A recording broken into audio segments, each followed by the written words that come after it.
और मेरे सुरवीरों, कैसे हो?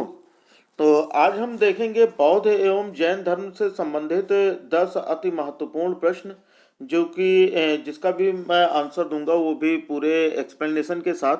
साथ ही साथ आप लोगों के लिए ये एक क्विज है, और ये सीरीज चलेगी जब तक आपका पूरा जीके कंप्लीट नहीं करा दिया जाएगा, तब तक जीके और जीएस की ये पूरी सीरीज चलेगी रोज़ सुबह 7 बजे। तो चैनल को सब्सक्राइब कर लीजिए और बेल आइकन को प्रेस कर लीजिए, ताकि इस तरह की कोई भी क्लास आपसे मिस ना होने पाए।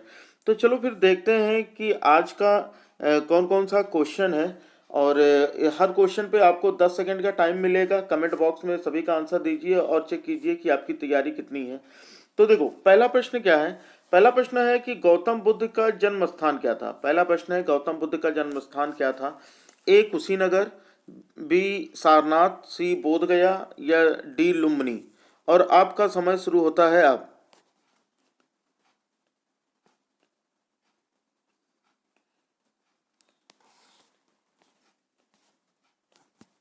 तो देखो, इसका सही जवाब होगा डी। डी यानी फोर्थ ऑप्शन लुम्बिनी इसका सही जवाब होगा।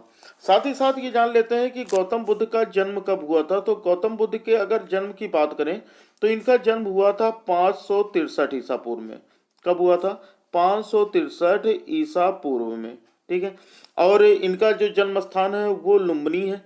इनके बचपन का जो नाम था वो सिद्धार्थ। इनके बचपन का नाम था सिद्धार्थ। और इन्होंने ही बौद्ध धर्म की स्थापना की थी। और इन्हें एशिया का ज्योतिपुंज कहा जाता है, यानी इन्हें लाइट ऑफ एशिया कहा जाता है। ठीक है। क्या कहा जाता है? अगर क्वेश्चन ये आ जाता है कि लाइट ऑफ एशिया किसे कहा जाता है, तो लाइट ऑफ एशिया कहा जाता है गौतम बुद्ध को। और बुद्ध ने जब गृह त्याग किया था, तो इस घटना को बौद्ध धर्म में महाभिनिष्क्रमण कहा गया। ठीक है। यानी गृह त्याग की जो क्रिया थी, जो घटना हुई थी, उसे बौद्ध धर्म में महाभिनिष्क्रमण। याद रखिएगा कि ये भी क्वेश्चन आया हुआ है कि बौद्ध धर्म में जब बौद्ध महावीर स्वामी ने गृह त्याग किया था, तो उसे बौद्ध धर्म में क्या कहा गया? तो उसे बौद्ध धर्म में कहा गया महाभिनिष्क्रमण। क्लियर है बात? और एक चीज और भी, इनकी मृत्यु को क्या कहा गया है? इनकी मृत्यु, जब इनकी मृत्यु हुई, तो बौद्ध धर्म में इसे कहा गया महापरिनिर्वाण। महापरिनिर्वाण। तो ये दोनों क्वेश्चन कई बार एग्जाम में पूछे जा चुके हैं कि बौद्ध के गृह त्याग को बौद्ध धर्म में क्या कहा गया? तो महाभिनिष्क्रमण। और इनके मृत्यु को कहा गया महापरिनिर्वाण। ओके। और एक चीज और भी है कि एक ग्रंथ है जातक। अगर ये क्वेश्चन आता है जातक किस धर्म से संबंधित है, तो याद रखिएगा कि ये जो जातक ग्रंथ है, ये बौद्ध धर्म से संबंधित है। और इसमें गौतम बुद्ध के, भगवान गौतम बुद्ध के पूर्व जन्म की कहानी संकलित है। क्लियर है बात इतनी? चलो सेकंड क्वेश्चन देखते हैं। सेकंड क्वेश्चन दिया गया है कि भगवान बुद्ध ने अपने प्राण कहाँ त्यागे थे। सभी लोग इसका जवाब दीजिएगा। तो भगवान बुद्ध ने अपने प्राण कहाँ त्यागे थे? ए 1 राजगीर, 2 बोधगया, 3 सारनाथ, या डी कुशीनगर। और आपका शुरू शुरू होता है अब।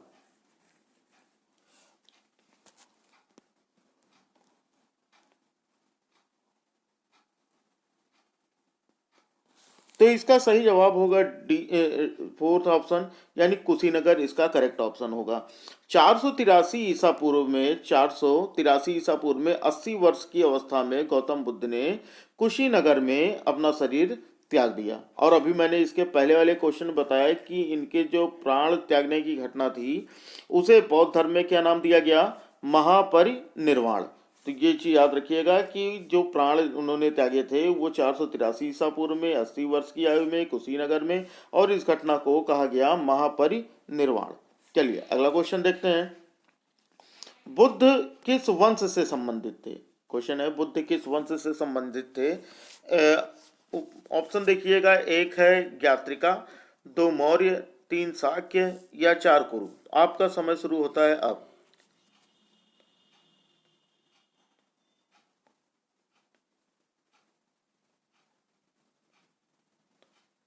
तो इसका सही जवाब होगा डी। ठीक है। इसका सही जवाब होगा तीसरा, यानी शाक्य। हाँ। तो इसका सही जवाब है शाक्य। तो महात्मा बुद्ध जो हैं वो किस धर्म से किस वंश से संबंधित थे? तो इसका सही जवाब होगा शाक्य। चलो आगे देखते हैं अगला क्वेश्चन। बुद्ध ने अपना प्रथम धर्म संदेश कहाँ दिया? बुद्ध ने अपना प्रथम धर्म संदेश कहाँ दिया? 1 राजगृह, 2 पाटलिपुत्र, 3 गया या 4 सारनाथ। और आपका समय शुरू होता है अब।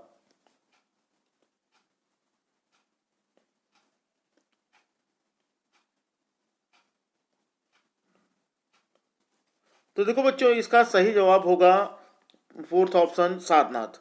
सारनाथ ही इसका करेक्ट आंसर है। बुद्ध ने अपना जो प्रथम धर्म संदेश था वो सारनाथ में दिया गया, और इस घटना को बौद्ध ग्रंथों में धर्म चक्र परिवर्तन कहा गया। ठीक है, तो ये घटना जो थी इसे बौद्ध ग्रंथों में धर्म चक्र परिवर्तन कहा गया।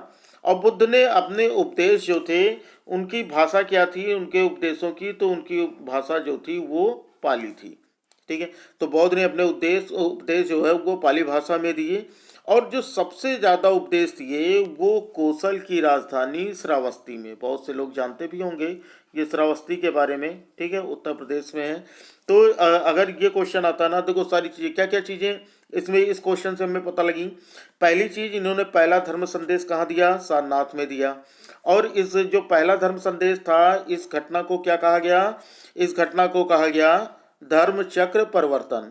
और बुद्ध ने अपने उपदेश किस भाषा में दिए थे? पाली में। और सबसे ज़्यादा उपदेश कहाँ पर दिए थे? कौशल की राजधानी थी और वो जगह है श्रावस्ती, तो उन्होंने श्रावस्ती में सबसे ज़्यादा प्रवचन दिए। चलो अगला क्वेश्चन देखते हैं। अगला क्वेश्चन है, 5वीं बौद्ध परिषद यानी बौद्ध संगीत का आयोजन किसने किया था? ऑप्शन देखना है, 1 अशोक, 2 कनिष्क, 3 हर्ष या 4 बिंदुसार। और आपका ऑप्शन टाइम शुरू होता है अब।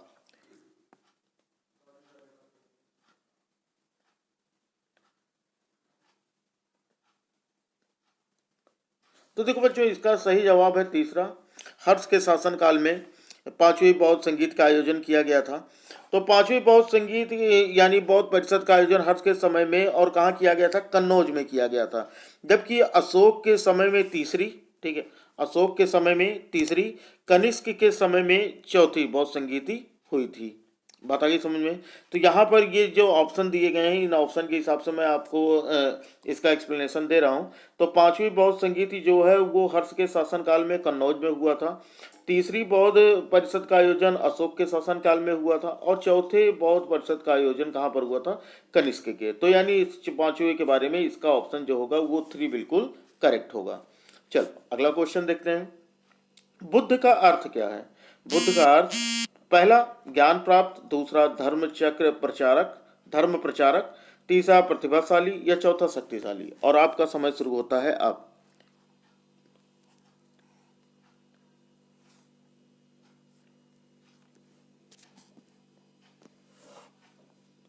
तो बच्चों, इसका सही जवाब होगा 1 ज्ञान प्राप्त करना। ठीक है, क्योंकि 6 वर्षों की साधना के बाद 35 वर्ष की आयु में वैशाख पूर्णिमा की रात में एक पीपल के पेड़ के नीचे, किसके?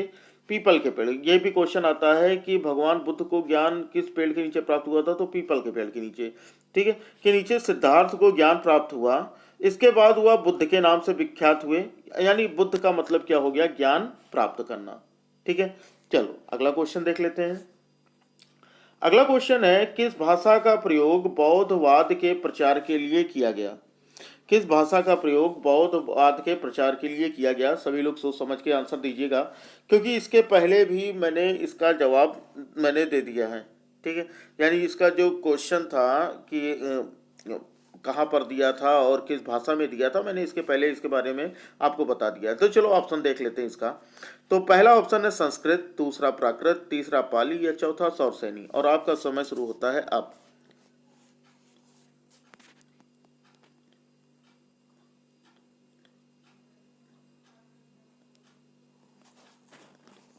तो देखो बच्चों, इसका सही जवाब होगा सी, यानी तीसरा ऑप्शन है पाली। ठीक है, तो बौद्ध धर्म के प्रचार के अनेक कारण थे। ये चीज जान लो कि जैसे एक किस भाषा में दिया गया था? पाली भाषा में दिया गया था। लेकिन इनके बौद्धवाद में, है ना, बौद्ध धर्म के प्रचार के अनेक कारण थे। क्या क्या कारण थे? कि महात्मा बुद्ध का आकर्षक एवं प्रभावपूर्ण व्यक्तित्व था, बौद्ध धर्म में सरलता थी, जन सामान्य की पाली भाषा का प्रयोग, यानी उस समय पाली भाषा का प्रयोग ज़्यादा होता था। चारों वर्णों का समर्थन था इनके धर्म को, ठीक है। राजकीय संरक्षण था, यानी राजा की तरफ से भी इनको संरक्षण मिला था।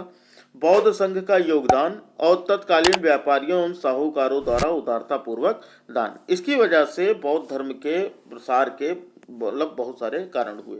तो यहाँ पर आता है कि बौद्ध धर्म के प्रचार के लिए कौन सी भाषा का प्रयोग किया गया था, तो ऑप्शन 3 इसका सही है, कौन सा, पाली। चलो अगला क्वेश्चन देख लेते हैं अब। निम्न में से बौद्ध साहित्य की पहचान कीजिए। अब यह बताना है बौद्ध साहित्य इनमें से कौन सा है।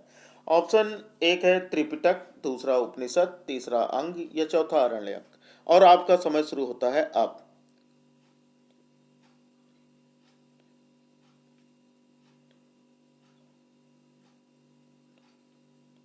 तो देखो बच्चा, इसका सही जवाब होगा पहला ऑप्शन त्रिपिटक। त्रिपिटक बौद्ध धर्म के साहित्य का अंग है, ठीक है। ये है कौन कौन से, ये सुत्त पिटक, ठीक है। कौन कौन से 3 थे, एक था सुत्त पिटक, एक है विनय पिटक, ठीक है। क्या है, विनय पिटक। और तीसरा जो है वो है अभिधम्म पिटक, ठीक है। यानी 3 थे इनके अभिधम्म पिटक। तो ये त्रिपिटक यानी 3 पिटक हैं इसमें, सुत्त पिटक, विनय पिटक और अधिधम्म पिटक, ठीक है। उपनिषद एवं आरण्यक या फिर वैदिक या ब्राह्मण धर्म से भी अ, और तथा अंग जैन धर्म से संबंधित है, समझ में आ गई। तो यहाँ पर उपनिषद और आरण्यक जो है वो हिंदू धर्म से संबंधित है, और अंग जो है ये किससे संबंधित है, ये जैन धर्म से। तो दोनों के बारे में भी बात कर लेते हैं। त्रिपिटक बौद्ध धर्म से संबंधित है, उपनिषद आरण्यक ब्राह्मण ग्रंथ यानी हिंदू धर्म से संबंधित है, और अंग जो है ये जैन धर्म से संबंधित है। चलो अगला क्वेश्चन देखते हैं। त्रिपिटक धार्मिक ग्रंथ है, अब इसका जवाब सभी का सही आना चाहिए।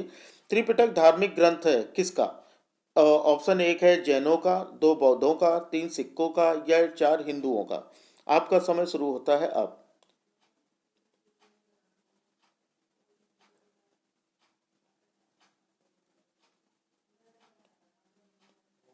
देखो, तो इसका सही जवाब होगा बच्चा बी, ठीक है, यानी दूसरा वाला बौद्धों का। इसके पहले भी मैंने बता दिया कि ये बौद्धों का प्रमुख ग्रंथ है, ठीक है। यानी इसके बारे में हम लोगों ने बात की कि यहाँ पर 3 होते हैं, कौन कौन से, सुत्त पिटक, विनय पिटक और अधिधम पिटक। तो यानी त्रिपिटक किसका धार्मिक ग्रंथ है, बौद्धों का। चलो अगला क्वेश्चन देख लेते हैं। अगला क्वेश्चन है कि बौद्ध धर्म ने समाज के 2 वर्गों को अपने साथ जोड़कर एक महत्वपूर्ण प्रभाव छोड़ा, और ये वर्ग थे। और ऑप्शन है आपका 1 वणिक एवं पुरोहित, 2 साहूकार एवं दास, 3 योद्धा और व्यापारी, चौथा है महिलाएं एवं शूद्र, ठीक है, ये शूद्र है, महिलाएं एवं शूद्र। तो आपका समय शुरू होता है अब।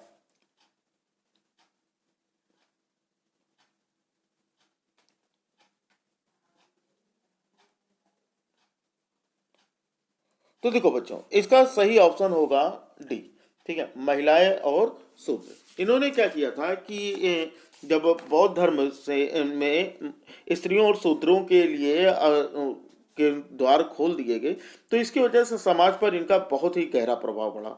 ब्राह्मण धर्म ने स्त्रियों और शूद्रों को एक ही दर्जे में रखा था, और उनके लिए ना तो यज्ञोपवीत संस्कार का विधान किया और ना ही वेदाध्ययन का।